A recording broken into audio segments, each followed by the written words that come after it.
They tell that the cold rose first, not as a draft from a common drain, but as a disciplined breath that had learned the habit of this depth, a cellar's exhalation tempered by limestone and rot.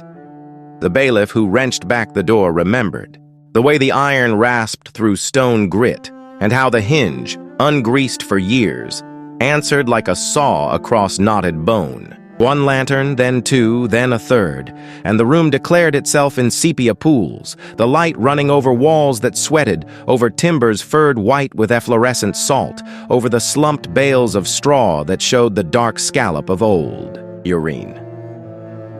The men kept saying that the smell was worst, more than the sight, because it wrapped the tongue and would not let go. Theater grease turned sour on skin, carbolic stinging without mastering the stink. Stale bread, rust, fear. When they saw the first of them, the manacles glowed like dull teeth, and the hands beyond them were thin enough to slip through a prayer.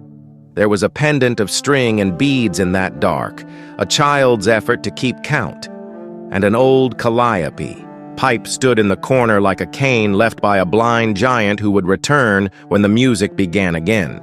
17 bodies were discovered, chained to iron rings sunk into the foundation stones beneath the courthouse, and when the first jar of water was lifted, there came out of the fetid hush a sound more animal than human, a rattle too dry for tears. They asked later, in the kind of questions men put to themselves in the night when no one will answer, who had brought a carnival into a court, who had turned cells for law into a pen for curious souls whom clerks would not name as citizens. The lanterns burned down until the wicks burned low and the air seemed to smoke, yet the cold held, a steady 52 degrees, as the surveyors would later write in their notes, as if warmth could not dwell where such bargains had been kept. The town would insist at the start that it had not wished it. The town would say it had been a sudden discovery. The town would not say why the padlock was stamped with the foundry mark of its richest family. The sight gave even the most hardened men a particular halt, because the living there were painted with a carnival's fragments, as if the world had tried and failed to wash the stage from them. The grease paint traced a phantom brow upon a woman's cheek, and there were glittering flecks in a man's beard that gave to his gaunt face the memory of a marquis. One of the chained had hair upon her chin, not clipped even in captivity, a pride left intact by indifference, and a boy with shock-white lashes watched without blinking as if the room's glare held him pinned. The tallest among them sat folded, knees hard against ribs, a long man whittled by hunger into the expression of a church post, and his collarbone made a ridge across his chest that would not have been out of place on a shipwreck map. Straw had been spread, but the floor's damp had wicked up and turned the bedding to a slick felt beneath them. In places, a mold climbed the stone like a tide mark, and the first rescuers added its peppered smell to their list of accusations against the men who kept the keys. When the lantern shook, iron answered against iron, a thin and ceaseless chiming that might have passed for him if one had been less awake, and the chains made red bracelets where they ran over bone. Beneath one cot, a pair of little leather shoes waited without feet, the laces tied in an elaborate bow that explained nothing, and a violin lay with half its strings gone, the grain of its belly lifted by damp until it looked like a drowned thing.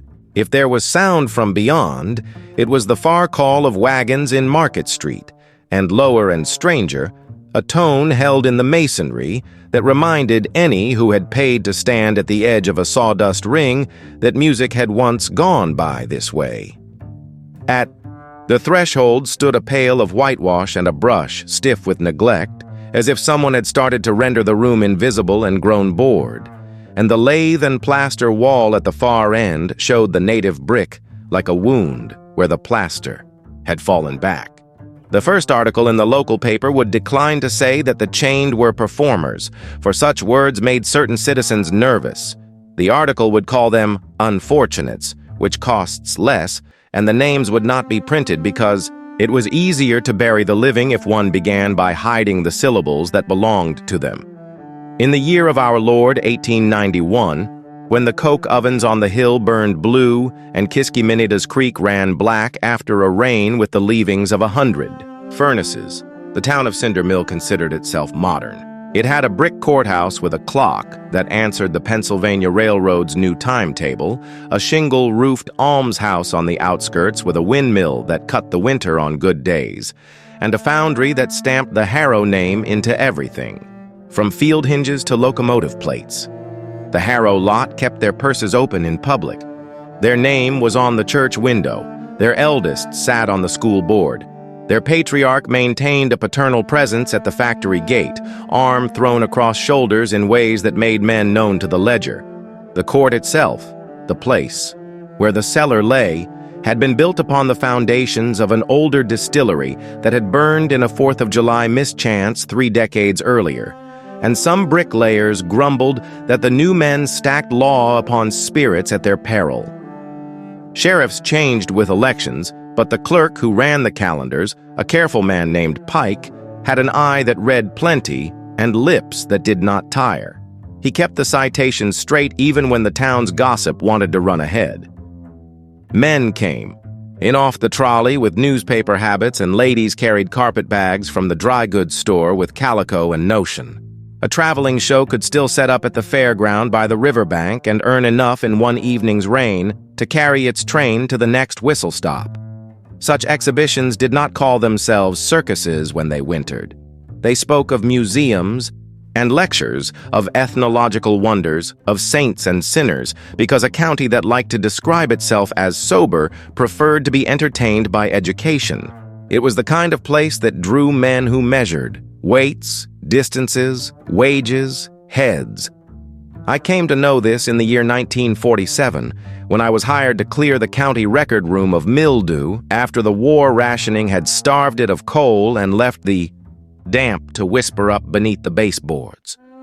The first day, the light entered in a wedge through the high windows like a private sermon, and motes climbed through that address with a patience that made a person careful. My hands were raw inside. Cotton gloves by the afternoon, and I learned the breathable powder taste of old paper, the talc of legal lives. A drawer marked miscellany yielded a packet bound in blue ribbon gone gray with time, and behind that lay a ledger with the county seal in gilt and a stain that photographs would not interpret kindly. The clerk before me had died with influenza in 1919, and his neat hand ended mid-sentence in a way that textbooks could only envy. And beneath the hard cover of the ledger, some fingers had slipped a newspaper folded to the width of a palm. The headline was Circumspect, an unfortunate discovery beneath the courthouse, details withheld out of respect for ladies, the county commended for immediate relief.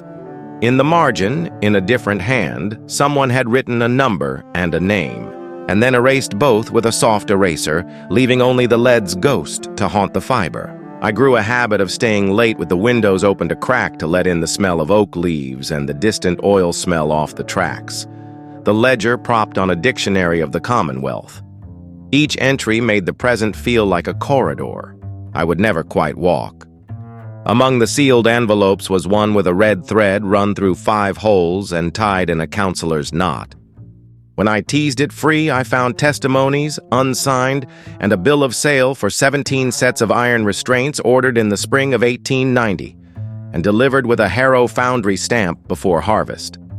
Cinder Mill had a history of welcoming the transient when there was profit in see and tell, and the show that mattered here had arrived in early May of 1890, when the chestnut blooms lit with moths and the river smell could be forgiven as honest. It called itself Keene's Peripatetic Museum of Curiosities, and the placards promised wonders fit to astound the sober-minded without offending the Sabbath.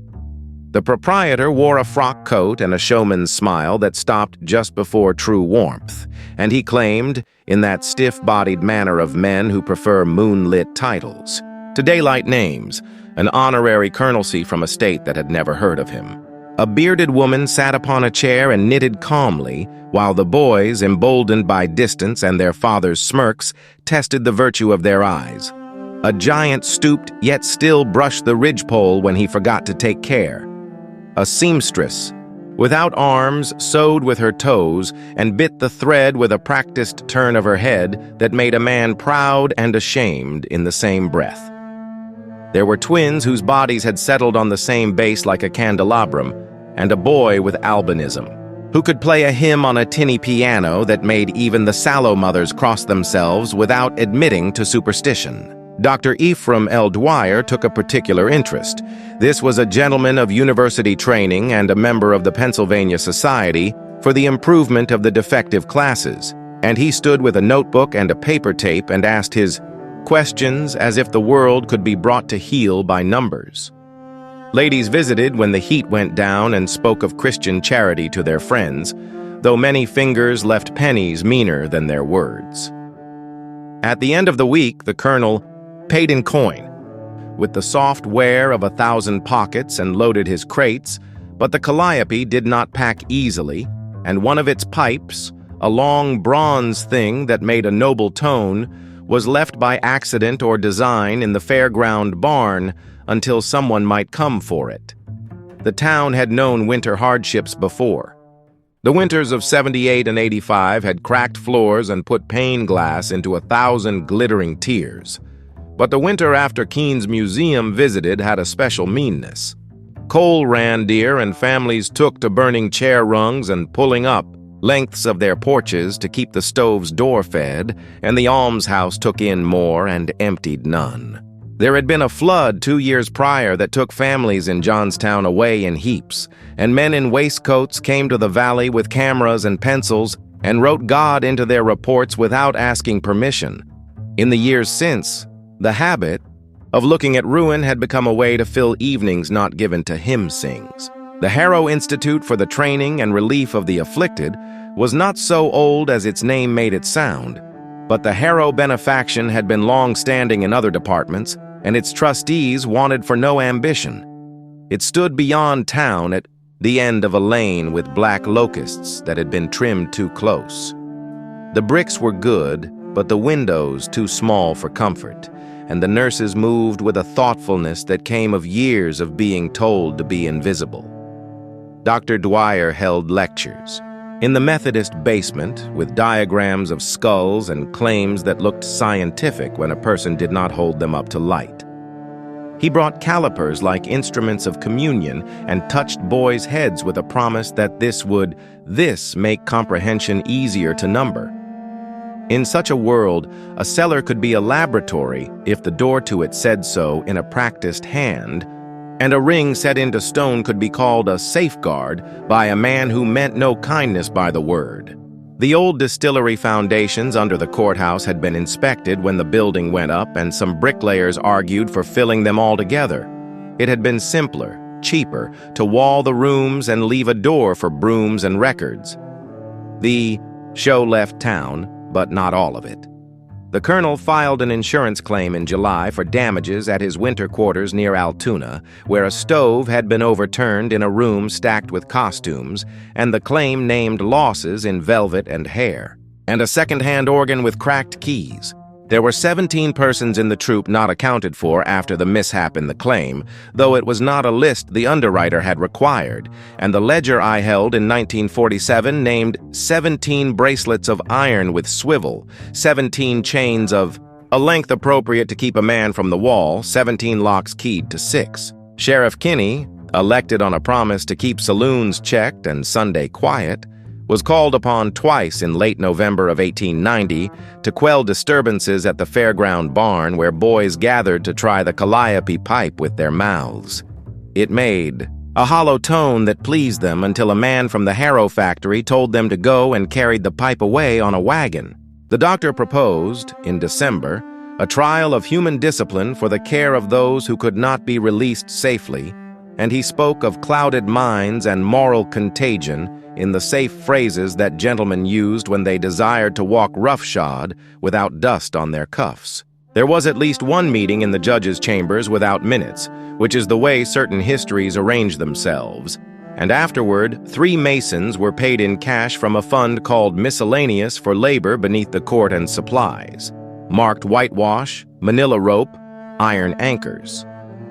In that same month, A bill to the almshouse shows extra blankets delivered and then returned unused. The matron's small hand wrote that no new charges had been admitted, which is another way of saying that those placed in the county's hands had not been given the county's names. A boy employed to sweep the courthouse basement told a neighbor that he had seen a lantern move behind a bricked arch as if a man had walked through the wall. The neighbor smacked him for a liar. The boy did not change his story and did not return for his pay. The problem announced itself when the thaw sent the smell up. It had begun as a whisper in the drains when the January ice sealed the alleys, and ended with the clerk's wife refusing to pass the door to the stairs. A sound accompanied it, a low run of tones like a harmonium with the lowest stops only, and men laughed that old Keene had left his calliope to the rats. But laughter grew thin when the tones arranged themselves as if a child had learned one hymn and could remember nothing else. The court hired 2 men with chisels to examine the arch in the back corridor, and what fell away under their patient hands was not the old distillery brick, but a new wall placed over the old opening and slaked hastily. Behind that was the chamber, and the 17 and the lanterns lowered into the space made their own revelation, and the water fetched from the pump did what water always does in the first minute and not the last. A physician was sent for, and then another.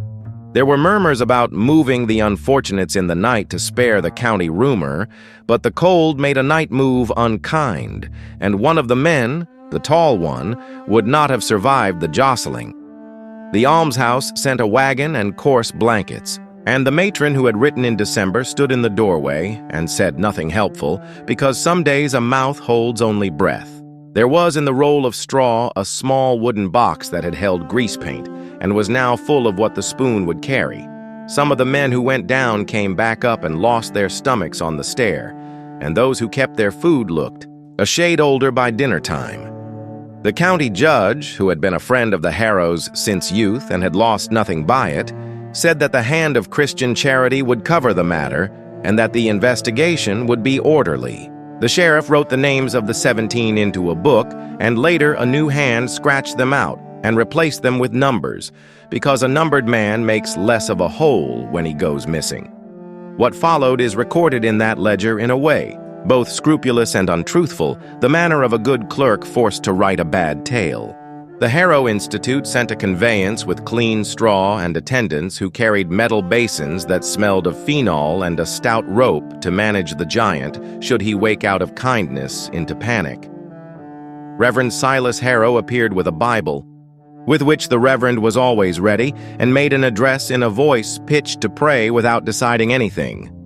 He shook hands with the sheriff and then with the doctor and did not look at the prisoners except to glance swiftly at the boy with white lashes, as one glances at a moth drawn to a lamp too hot to be lawful. Dr. Dwyer took measurements, quickly, and without apology, and wrote in his book words that sounded polite when spoken and cruel when considered. He noted cranial circumferences and humeral lengths while the men drank water with careful sips that seemed to color them from within. A decision was made to place the 17 in the lower wards of the Institute for a period of evaluation, the phrase preferred by men who wish to deflect the weight of their labors onto time the way sailors pitch ballast overboard onto water. The courthouse arch was replastered in March, which records attribute to a scheduled maintenance that sprung up with surprising advantage, and the county declined all queries from newspapers beyond the borough lines by answering with a fixed phrase about decorum. Keene was nowhere to be found. He had traveled south with what remained of his collection and never returned for the pipe, or perhaps returned in another coat and got what he came for without leaving a trace. There is a deposit in the account book for the Harrow Foundry dated 2 days after the transfer, a sum consistent with the purchase of 105 hospital restraints suitable for anchoring to masonry, though the bill of lading gives only the clerk's initials. The almshouse returned the extra blankets as unused, and that is the kind of fact that demands attention even when one prefers not to. When the 17 were taken to the Institute, a handful of townsfolk said that relief had come at last and an end to the scandal, but the nature of that end is instructive. The Institute's lower ward sat at half-basement level with narrow windows that presented to the lane a picture of shoes on their trips and the occasional dog who could not be persuaded to lift his leg elsewhere, and the air in those rooms did not move often or out of love. The nurses under the matron's control had more bodies than time, and a shortage of coal meant that the laundry dried stiff and wore fingers to blood opening the sheets again after they froze upon the line. There were depositions in the ledger taken late at night that describe in the grammar of frightened people a corridor lined with chalk marks, ticking off days of discipline. And in a single entry, someone has drawn a circle with spokes like a child's. Son, which appears again later in the margin of a lecture leaflet about the moral hygiene of the feeble-minded. The boy with white lashes made music once on a pianola that had gone stiff when the heat failed, and after that was put to scrubbing until his knuckles split, and the giant could not be housed upright and lay on a cot built for an ordinary man, and slowly adopted the cot's dimensions with a patience that would break a clock. It is recorded that hair was cut on the second day, a standard practice justified by lice and by comfort and by order.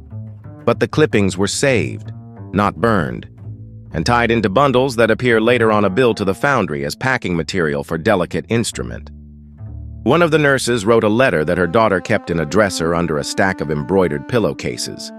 In this letter, she says that the men who came took samples with a spoon from tongues and saved what the spoon held, and that they argued in the hall with voices so low that a person could not tell if they argued or prayed. An attendant was struck by the armless seamstress when she kicked his face with a foot more dexterous than pride allows. The attendant bled and made grievances, and the matron scolded the seamstress, and the doctor entered the incident as proof of an untidy mind. There are no photographs from those days.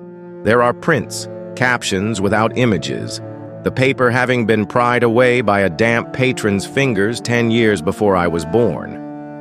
When I went to the Institute's remains in '47, its roof had fallen in, and the saplings stitched the wards together where the rafters could not. The bricks were good still, thick and respectable, and the damp had gathered itself like a well-fed cat in the corners. I stepped with care upon floors that could be trusted to hold, and I put my palm to the wall as if the place might grant a favor for a hand's warmth.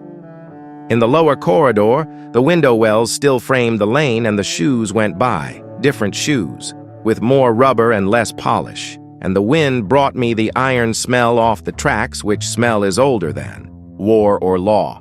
There, upon the wall, under the roll of plaster like a pregnancy, I found the chalk marks as described, vertical strokes that made a fence, groupings to 5, then another fence, and at 2 points a circle with lines like a wheel. A metal ring lay backed into mortar at the floor where a cot had once taken its instruction, and the iron had lifted rust onto the stone like a shadow. Someone had dug at the mortar nearest the ring with a spoon or a bone, and the assault had left teeth marks in the lime. In that groove, an object waited, small and friendly, a bead of blue clay such as a child might roll between the palms and pierce with a pin. The bead stung my hand with cold, though the day was warm, and in that moment I came to understand something about objects that wait for a hand to learn the language they have been speaking into stone. I took the bead and the guilt of it, as one sometimes does under the impression that a truth lies quietly in an object and will speak if brought home and given a place on a windowsill. That night, in my rooms with the ledger propped near the lamp, the air seemed to carry a far, thin organ tone I knew could only be the trolley on the hill, but which my ear, traitor to reason, turned to a calliope, resolving and unresolving the same 4 notes in intervals as narrow as a stair in a mill house. In the ledger, in a careful hand, perhaps not Pike's, the sheriff's testimony survived a fire that took the previous year's tax rolls and gave nothing back. It says that the prisoners, the unfortunates, the men and women of the Keene outfit, had been placed in the courthouse cellar not on the day they were discovered but in the previous December, and that they had been taken there at the instruction of the trustees to prevent a riot rumored to be rising against their lodging. There is no record of any planned riot, though there is some in the minutes of the Merchants Club to suggest that neighboring towns had complained of too much boldness in the show's advertisements. But that is a different thing than a riot. And so often the fever necessary to justify chains must be manufactured when Providence refuses to supply it. The sheriff records that meat was delivered at irregular intervals when men remembered, that carbolic was spilled in the doorway, creating a smell that made men happier on the stairs than in the room, and that a lantern was lowered twice a day to check on the state of the bodies, as if a person's suffering could be tallied by candle strength. Among the 17, the court enumerated a long man, 2 sisters bound by the hip, a woman with virile hair, a foot seamstress who could thread the finest needle by touch, a boy with albinism whose eyes made the light painful and inevitable, a sad-eyed violinist with a living tumor upon the cheek that gave his face the gravity of a comet, a contortionist who wrapped himself like a letter tied with string, and others described not by what they could do, but by the parts of their bodies that had offended good society's symmetry. The order to hold them under the court was extra-legal, as even the sheriff's memory was willing to admit in a sentence that manages to be both apologetic and proud, and the keys used for the padlocks were kept in a drawer with the judge's pipe where no constable could lay hand without permission. When the 17 were removed to the Institute, it was recorded as a removal under constitutional logic, but no such logic had governed their months underground. Each chain, the sheriff wrote, was marked near the swivel with a letter, H and the figure 7, which the foundry used to mark batch and pattern. I found later a receipt in the Harrow papers for one set of ironwork coded with that mark, and the date upon it is December 3rd of 1890. The sheriff did not lose his office. He lost hair and kept silence, except when county fairs served beer out the back, and he became nostalgic by the second glass. The ledger's last entry in his hand marks the sale of a black horse with a Sweeney shoulder the spring after the cellar was opened. The buyer was a foreman at the foundry, and the boy with the white lashes is not recorded again. On a library table under better light, I opened a book bound in calf eaten at the edges by mice. It was a treatise by Dr. Dwyer published at his own expense in 1893, titled "With the Softness of Men Who Believe Themselves Righteous, Even When Speaking of Cruelty." The book contained measurements, ratios, a taxonomy of deviation that would be quoted in newspapers by men who wished to call themselves modern and kept women under lock anyway. In the back of the book, a chart listed sample sizes and counties, and next to CM County was the number 17. On the flyleaf, a faint rubbing revealed a stamped seal of a Society for Ethnological Inquiry with a design of a sun or wheel with spokes, the same symbol that appeared in chalk upon the Institute's wall, and once you see a symbol, once you begin to see it everywhere. I found it carved faintly in the oak of the judge's desk when I removed the blotter to sweep under it, a childish stab mark half hidden under ink, and then I saw it pressed into wax in an envelope in the Harrow family papers, sealing a letter from Dwyer, thanking them for their support in establishing a new wing for the care of children not suited to common schooling. The book quoted an anecdote of a traveling exhibition that had provided a convenient opportunity for measurements when the subjects had been placed under state care for their safety, and the language had that anesthetic quality learned men sometimes bring to the table when the meat had once sung. A minor footnote in small letters indicated that access had been given to the cinder mill cohort through the good offices of a trustee of the court, and I could not tell whether the shame in my stomach belonged to the past or to me. A separate pamphlet in the same box advertised a lecture illustrated by lantern slides titled "The Moral Imbecile and His Treatment," to be delivered by Dr. Dwyer at the Grange Hall. One of the glass slides cracked long ago, but still held together in its wooden frame, and the image it held was of a hand with a caliper on its knuckles. The physician's handwriting in the margins, neat and rounded, made notes to himself to pause after the slides. The word pause recurred next to descriptions of how a subject had submitted to confinement with docility. The scholarly body of the thing gave the illusion of a scaffold holding up logic, but the wood was rotten if one poked it with even a pin. There is little to be said about the fate of the 17 that would comfort any grandmother in her kitchen making soup. The records that exist have the January tone of men tired of writing what they have seen done and wishing the doing had stopped in time to spare them the paper. The Institute registered 17 admissions and 17 deaths within 2 months, a rate explained in the minutes by an influenza outbreak which the matron later called a blessing when her daughter remembered her saying anything honest. Pneumonia does its work obediently in rooms where the air cannot move, and coal fumes find low places the way criminals find company, and the night watchman noted on a night in February that the boiler had made a peculiar gum smell that went unnoticed by the assistant who had fallen asleep in the linen closet. In my grandmother's trunk, which we used to prop the porch door when summer flared and the screen door's spring slept, there was a letter she had written when she was young, before her hands swelled with dishwater and pride, in which she described mass baths where the 17 were washed with stiff-bristled brushes until the water rose cloudy and the doctor nodded as if dirt were a diagnosis. The letter recounts that haircut on the second day was packed away in neat bundles and delivered back to town as packing for delicate instruments in the foundry's shipping room, and the description of the instruments is consistent with calipers and scales.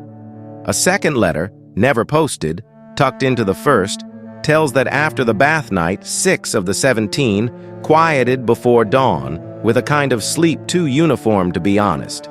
The next night, 4 more did the same, and the matron demanded. The doctor called the priest, even though fighting priests had not been fashionable that year. Whatever names the 17 had been given at birth were written with chalk upon tags of ceramic that hung at the foot of the bed, and after each death the tag was rubbed clean with rag and sponge. I would later see a handful of these circles, laid out in a shallow drawer in the county office labeled as samples of local ceramic manufacture.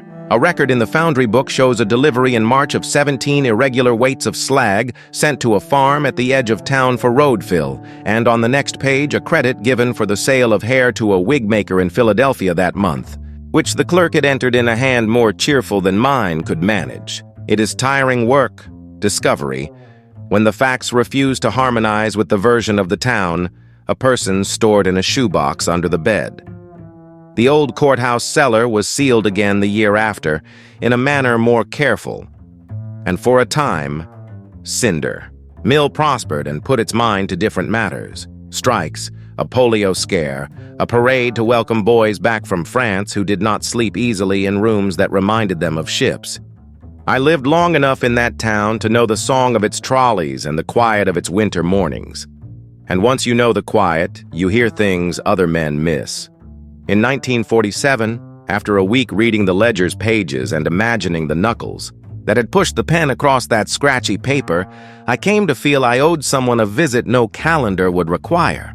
At a hardware store, I bought a pry bar that could have pulled its weight in the hand of any farmer.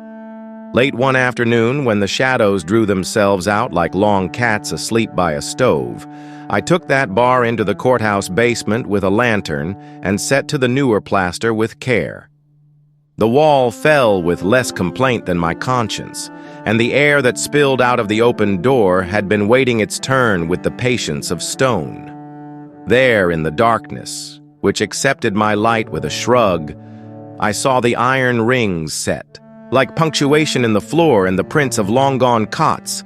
The wood rotted to a pattern rather than a thing, the mortar stained as if it had dined on rust. On the far wall, near the height of a cot, a faint arc showed where a chain had done its necessary century of small work tracing restlessness into stone, and in that arc, the marks were fine as hair.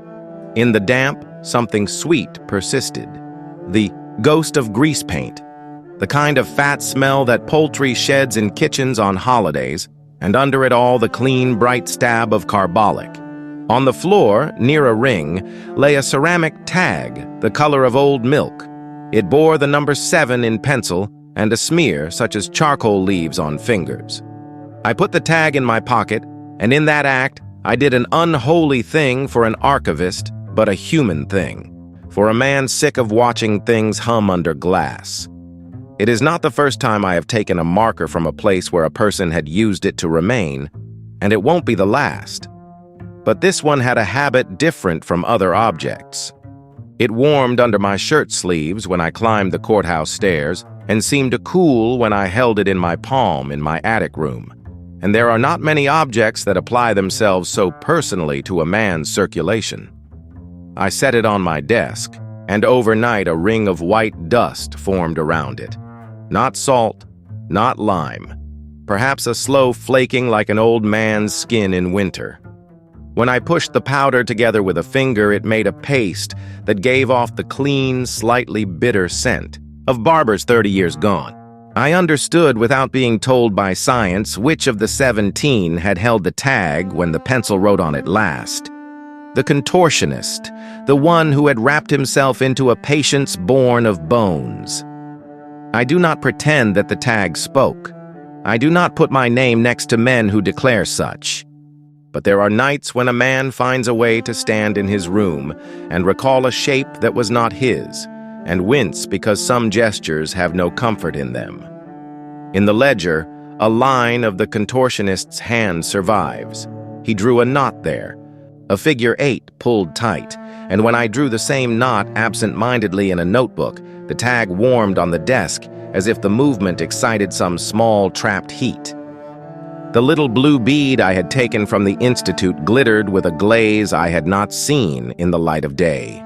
Under artificial light, it seemed to deepen as lake water darkens at noon.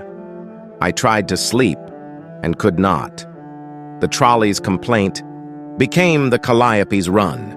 And then the Calliope's run became the boiler's breath in a lower ward where no window opened and the winter had decided to have its way. The next day I returned the tag not to the cellar, which had been resealed by men who paid no attention to either of us, but to the windowsill of the court clerk's office, which faced the square where the pieces of a town show themselves without. Shame. The ledger yielded, after that, a letter that had been tucked so deep into a pasted bundle of accounts that it took the better part of a day and the patience of an old woman peeling apples to work it free without tearing it. The paper was thin as onion skin and lined in blue, and the ink had turned a sober brown. It was written by my grandmother to my grandfather before they were wed and still foolish enough to write without hedging. She had served at the Institute. When young, having been sent there by a mother who believed that the Harrows would notice a capable girl and provide for her if she kept her apron unspotted, and she wrote plainly and more honestly than she ever spoke at the Sunday supper table. She said that the day they brought the 17, there was confusion. Men with notebooks walking through water that had collected in the lower hallway. A voice speaking as if men and women were lumps of clay to be fired. A busy odor in the air, like pennyroyal and a winter funeral. She wrote that the bath had been conducted with order and without malice, and that men who disliked sin disliked dirt more, and that the hair had been cut and the cutting saved, though the saving was explained to her only by a gesture to a box and not by a word. She wrote that she had heard a story later, a story whose truth she could not swear to, but which had a ring to it that made her hand shake when she wrote, that on a February night, a relief valve had been closed against the cold in the boiler room, and the men had gone to their dinners, and the lower wards had filled with an invisible that feels like a lullaby until it does not. The matron, she said, had been instructed to write influenza in the book and to tell the Reverend that God had called the unfortunates in his time, and the matron had done what she was told and also cried like a woman who had broken a plate with her mother's handprint on it. She closed the letter by telling my grandfather that she would never say such things again, and that he would do well to burn it. He did not burn it, and I have kept it safe, which makes me, perhaps, something between a coward and a servant of an honest God. There are men who argue that a town should not be held responsible for the thoughtless days of its fathers, for the shortcuts they took under pressure, for the small permissions they granted their doctors in service of tidy theories. But I have also learned that a cellar does not care for such arguments and keeps its arithmetic no matter what the courthouse above decrees. The ceramic tag returned to the clerk's window proved an irritant to some who worked there. One clerk remarked that since some damned fool put that ring of old pottery there, the taps in the hall had been on the rune of a hymn when one lay one's ear to the pipe. And another clerk claimed in jest that the ledger pages blew open to the days of the 17 when the windows were shut. The town still has its hero, a grandson with less appetite for titles and more for hunting, and he has made inquiries more to confirm the innocence of his name than to uncover anything hidden. And this is a common hunger among men who inherit. I watched him stand in the square and look up at the window, and I thought of the wheel with spokes drawn in chalk on the institute wall, and I wondered by what inherited right a man takes comfort that the wheel is always someone else's to turn. The county, in its wisdom or relief, accepted a donation from the Harrow concern to replace the courthouse boiler, which had soldiered on since the days of the old arrangement. New iron does not ennoble old water, but men will feel better for the gesture even when the pipes still thrum the old song.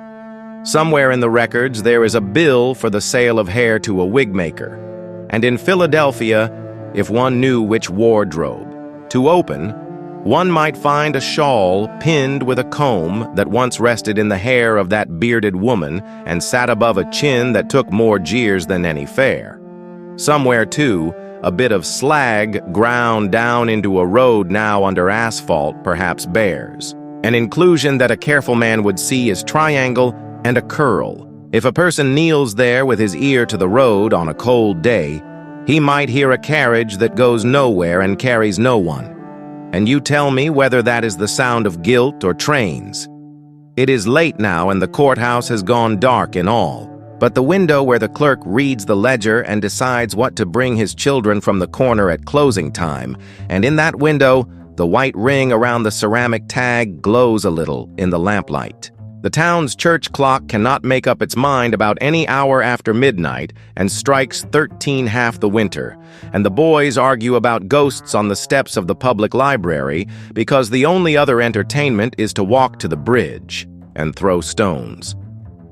I pass the grate where the drain breathes and smell the clean cold of stone that is older than the courthouse, and under that a hint of grease like theaters long since burned clean, and under that a whisper of phenol, which is the life of the institute hanging on without asking permission.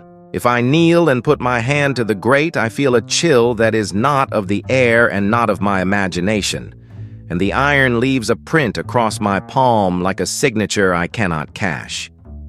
I picture again the men with lanterns, the way the flame thinned.